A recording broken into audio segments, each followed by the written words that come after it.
agamba Museveni tikwata ba Eddie Mutwe Bobi Wine ajja kujja tunogeshetingeko ku bintu ebimu tubireke nti Bobi Wine yagannyo ba Eddie Mutwe kati Bobi Wine engeri bwakotte ku nsulo zaani za Museveni somewhere mbono okwata ba Eddie Mutwe bajja kujja kuteesekanya ebimu abireke kankubireko kitono manyi baita kibanda omanyi bano abasirikale ba government ba undercover bakola deadly mission obo butendeki babujja kuba kibanda oba abayakuzi abajja Japan kibanda bakuwenja gayi bakwata wette tobaleta jojjanjaga kati ne mumutwala edi kati kamba buteki ekyama ne mumutwala Solomon obanna magembe ne mumwamba ne musibe myaka pomwendeza tesa namwe billahi tallahi okulyembezo okutandika amalali tasula kutesa namwe akantu ako omukulembeze waffe katunulidde omuzungu okalaba tayina yenna gwe yali akatunulidde okujjako egwa bamaze okukakasa nti amulimba ako kennyini yakatunulira Mayiga nga bavudde mu meeting nga bayimiridde ku lubalaza lwa Bulange n'amutulira mu mbeera bwetyo ebyaddira mwabirayo Mayiga kuvaayo kutandika kwetemangalike nti bamuteeka kasitalangira nti Museveni yabbi akaluka nuupu abantu bekalakasi ako kennyini yakatunulira Ronald Mayinja nga tuli ku kitebe ekyekamwokya nga ayambadde obukofiira ogwa red nga gumubuutikidde ng'ayogera bw'ati omukulembeza mulanga bwatunula omuyindi omuzungu bw'ati gye byaggwera mwalabayo ako kennyini yakatunuulira ono kino ekisajja ekikola naani n'omukazi ku TV y'omufere Bugingo bakiyita batya Senkubuge nga basinga nye Senkubuge n'amukwata mu ngalo His Excellency n'amutunulira akantu akola baatunula n'avaawo bwe yali nga anaatera okugoba mpuuga ffenna twalabira akantu ako kiseera kyatuuka nga buli mpuuga lwayogera amutunulira bw'atyo ne lwe baali bava okuwanyisa obwa lead of opposition nga babujje ku mpuuga babuwadde Gyolo Ssenyonyi mpuuga bwe yali ayogera omukulembeze amutunulira akantu ako ffe twamanya abamumanyi tumanyi kino ekisanja mpuuga tasobola kimalako nga kyali mu NUP President kasita amutunulidde bw'atyo era laba akatunulidde omuzungu bwakomye omulidde byatunyonyodde mu Luganda agambye tubagambye balekerawo okulimbalimbanga bannayuganda abanyigirizibwa nti balwanira eddembe ly'obuntu nga eddembe ly'obuntu bafa kulimu lyakwegadanga nga bulamu bw'abantu busaanawo oyo omulaba nze gambye ne bwekusana ekifaananyi dayeko okitunuulire ku kifaananyi kokka kikumala omaze okubuulira kiki kyoli eri pulezidenti oyo kifaananyi kyokka gwe kyoba otunuulira leero njagadde okujja okusomesa ku bantu abamu n'abawulidde olunaku lwajjo European Union delegation bwe yakyadde ku kitebe gaggadde ekya NUP ekavule nga buli omu akitaputabu bwe baabo bazze bulijjo n'awalala bagendawo tebalina kyamaanyi kye bagenda kukola era temweraga ffe tetwabadde mu kweraga era ffe nga NUP tennawandiikirako European Union egiyita okujja ku kitebe gaggadde wabula European Union nkola yaayo era bwe babadde bajja ku kitebe gaggadde ekya NUP basoose ewabatulugunyi aba NRM gye basoose okukyala wabula bwe batuuse mu batulugunyi omukulu akulembera EU His Excellency Jan Sadik bwe yatuuse ewa Mwami Museveni n'ab'ekibiina kye kyamwewuunyisizza Mwami Museveni yalemeddwa okulambika ensonga gye bali yazze mu kukola kye tuyita propaganda eri NUP n'agamba NUP baprovokinga government ekyo nno nakyo twakyogerako dda kye bayita provocation government tebagiprovokinga muntu gwe baprovokinga government ekolera ku mateeka bw'okola ekitali kituufu bayina kutwala mu kooti bayina kuvunaana nga bagamba omenye etteeka gundi so togamba nti makolo ya provokinze government ekyo nakyo kikyamu ekyokubiri ffe aba European Union bwe bazze waffe ffe twabatadde ku nninga tetwabadde nga Mwami Museveni bwe bagendayo kubasaba buyambi kubasaba sente zongera mu gavumenti n'ebirala never ffe twabatadde ku nninga era nasanyuse nnyo President waffe Kyagulanyi Ssentamu yabagambye nti tuli banakuwavu gye muli mu aba European Union mwe bamu kubafandinga budget y'eggwanga lya Uganda nga ffe Uganda tufandinga ebyobulamu byaffe 5% nammwe mubifandinga 5%. Lwaki mukwata sente ne muziwa omusajja ng'abalimbalimba nti agenda zissa mu byabulamu nga taziteekayo? Ebyobulamu mu Uganda mugende mu malwaliro mulabe ekiriyo. Bazimba emizimbo naye ng'ebijjanjaba ebikola tebiriiyo. Ekyokubiri n'abagamba nti mukomye okweyisa ne dictator nga mukuba amazina bwe mudikida yakiise hobmok aina bwe yakiise president ekintu ekyo neki yakiise hobnobbing. Yes, nzijukidde nakiwandiise yakiise hobnobbing nti kitukwase ennaku bwe tubalaba nga muli ate mu kubinuka amasejjere n'omutemu naki. President Kyagulanyi yabagambye tukimanyi nga European Union abazungu muyina interest mu government ya Mwami Museveni, naye omugenyi akyala waladde awatateredde omugenyi tayinza kukyalawo. Bwe munaaleka eggwanga ne litabanguka temujja kubeerawo, kubanga ffenna tukkaanya nti abazungu balina interest mu government ya Mwami Museveni. Kyova olaba kuba Mwami Museveni yafuula eggwanga lyaffe amagye g'eggwanga ba machineries.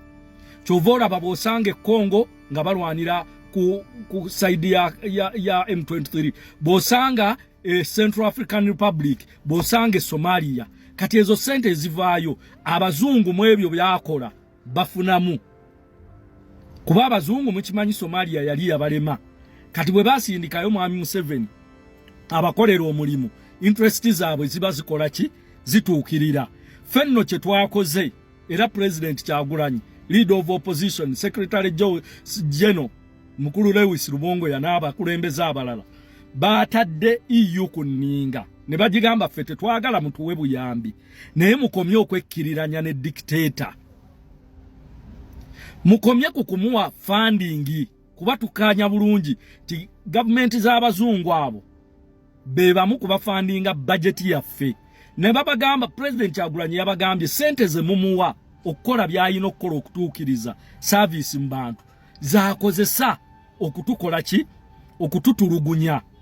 So kino ekyabaddewo jjo kyabadde nti bw'oba ofiiriddwa n'ofuna kaabira kate gwe oyongeramu oba tukiyita okugamba nti nannyini mufu yakwata awakola ki? Awawunya. N'olwekyo njagala okutwala omukisa guno okutegeeza bannayuganda abalowooza nti abazungu okujja ku kitebe kya Nuupu olwo gavumenti ya Museveni evuddeko. Nedda. Feffe nnyini ffe bannannyini mufu abayina okukwata awawunya. Wabula bo tuyina bategeeza bikola ki?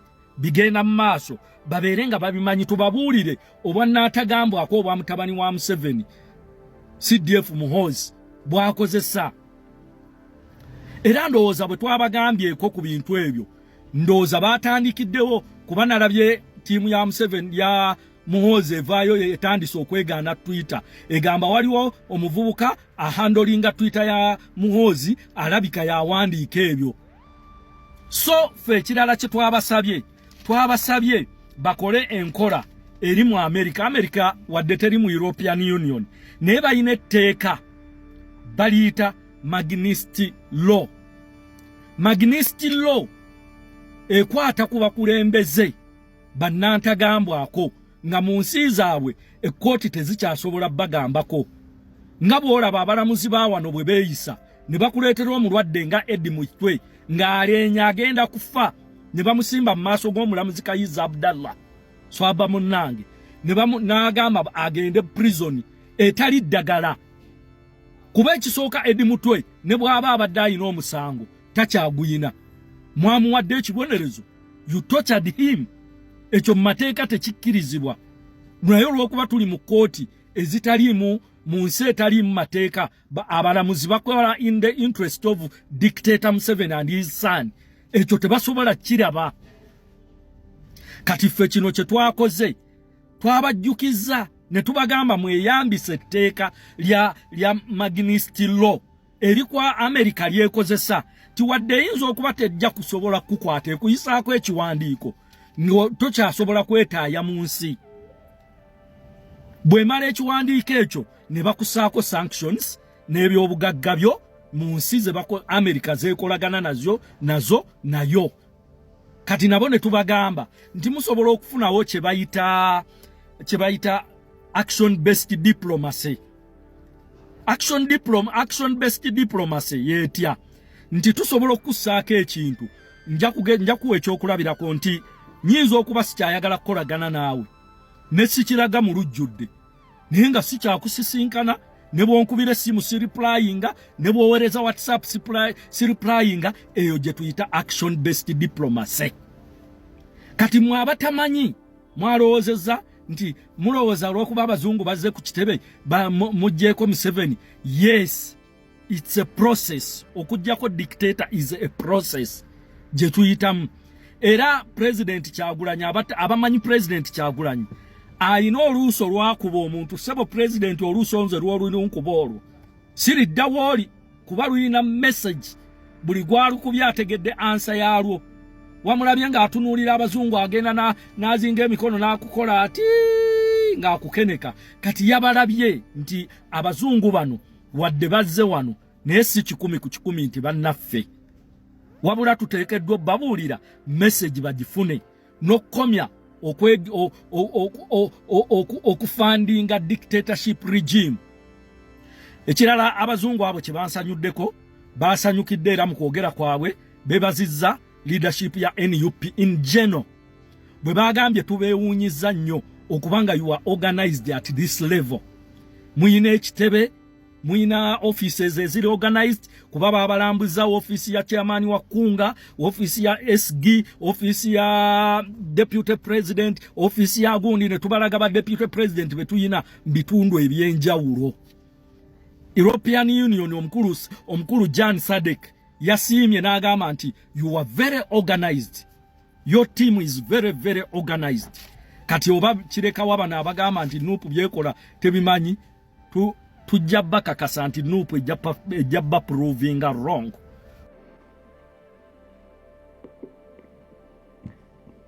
Thank you, Right Honorable Speaker. Right Honorable Speaker, I want to join you in passing on my commiserations to the Catholic community in Uganda and the world at large on the passing of Pope Francis, and also congratulate you and the Catholic community on attainment of a new Pope, Pope Leo XIV. We'll discuss some more when we are paying tribute, and I'm glad you have varied the order paper for that to happen. Honorable Speaker, I have a quick procedural matter that I seek your indulgence to help us deal with certain matters. This parliament where we sit passes laws. This parliament here, which you head, Right Honorable Speaker. We are pretty much the custodians of the Constitution, which was passed by Parliament, and the laws attendant to that. Honorable Speaker, Article 21 of that Constitution provides that nobody is above the law. We are all equal under the law. Article 28 of that same Constitution provides for a right to a speedy hearing before a court of competent jurisdiction when anybody is suspected to have committed any crime. My challenge, Right Honorable Speaker, is that continuously we see people in government offices operate as if they are above the law. And that is problematic. And this is a matter we have raised here, Right Honorable Speaker. You have made comments about it, but looks like it continues unabated. And for me, that bothers me. Right Honorable Speaker, on 27th of April, a gentleman called Edward Sebufu, many people know him as Eddie Mutwe, was abducted from Mukono where he had gone for a function, and he was missing for a couple of days. We went to file a matter before police. Police said we do not know him, and the spokesperson of Uganda Police Force said we don't know where this person is. A few days later, the Chief of Defense Forces of this country, Ewan General Muhoozi Kainerugaba, spoke about this matter, saying, I have got this person. I am teaching him Runyankole, I am disciplining him, and so many other things that he said. Displayed a picture of him naked with bruises, Honorable Speaker, meanwhile, we were continuously, together with the family of this man and lawyers, looking for where this person is. But somebody says, I've got him in my basement. 8 days later, he's produced at Masaka Court, something that we were happy about because all along we were saying, if he has committed any offense, produce him in a court of law. He was produced in court, limping, with bruises, and all of that. 8 days. Police, which should ideally have been holding him, and only for 48 days, did not know where this person was. The Uganda Human Rights Commission, which we applauded because for a very long time we have been asking, what is the Uganda Human Rights Commission doing? They released a statement saying, Chief of Defense Forces, General Muhoozi Kainerugaba, release this man because we know you have him. I guess because of that and a lot more other pressure, this man was freed. But my challenge, Right Honorable Speaker, is, and it's good the Minister for Justice and Constitutional Affairs is here, the Minister of State for Internal Affairs is here. Maybe government needs to help us understand. Are there some people for whom Article 21 of the Constitution, which says we are all equal under the law, that this one does not apply to some, that some people are above the law? And finally, Right Honorable Speaker, I'm on a point of procedure. Honorable Macho, who has been in Parliament for a bit longer, knows that procedure takes precedence. So I request him to kindly relax. As I finish my procedural matter, Right Honorable Speaker, this very government official was summoned by the Defense Committee of Parliament. Honorable Speaker, this House operates through committees. And you are custodian of these committees as our leader. And when this committee summoned the Chief of Defense Forces, he said, I will not appear before those clowns. Members of Parliament, these ones whom you lead, Right Honorable Speaker, were called clowns. And the clowns, as he called them, decided to leave the man alone out of fear. Because I had expected that that would be a very serious issue, which the committee would raise even before yourself. Because I don't know, Right Honorable Speaker, if you lead clowns, and I don't know what that would make you if you are the leader of clowns. Honorable Speaker, we want to know, are there people who are above the law? Why does the government official, who is paid from the consolidated fund, continue to operate as if for him, he is above the law and it is okay? It is not okay. And I would like to beseech you, Right Honorable Speaker, as our leader, that you take this matter up. It should not be okay. Thank you. No. Much you need a clarification? Yes, Madam Speaker. Yes. Madam Speaker, I first want the leader of opposition in Uganda to sit and settle when Macho is talking. Madam Speaker, the LOP has given good submission saying that there are people in this country who seems to be above the law. Madam Speaker, he makes me bring up a point of clarification whether he's talking the talk, because as I speak now, the leader of his political party, I want to know whether he's above the law by him giving statements that are discriminatory to an extent that inciting public against his fellow MPs, like Honorable Sewanyana against Honorable Mpuga. You know, when things happen in NRF, okay, so I'm seeking clarification whether his leader of his party is above the law that he gives his... Honorable members, these are serious matters. Look, sit. No. These are serious matters. Let's not bring politics into this. I'm glad, Right Honorable Speaker, you've ruled that he is being irrelevant by bringing politics to the critical issue I raised. Thank you. Look. One, I don't lead clowns. And nobody has ever told me that I lead clowns. This house is for honorable members of Parliament. Two, when you say that the CDF was summoned, I did not see the summon. There is only one signature in this house, in this Parliament. It is only the Speaker who is supposed to sign.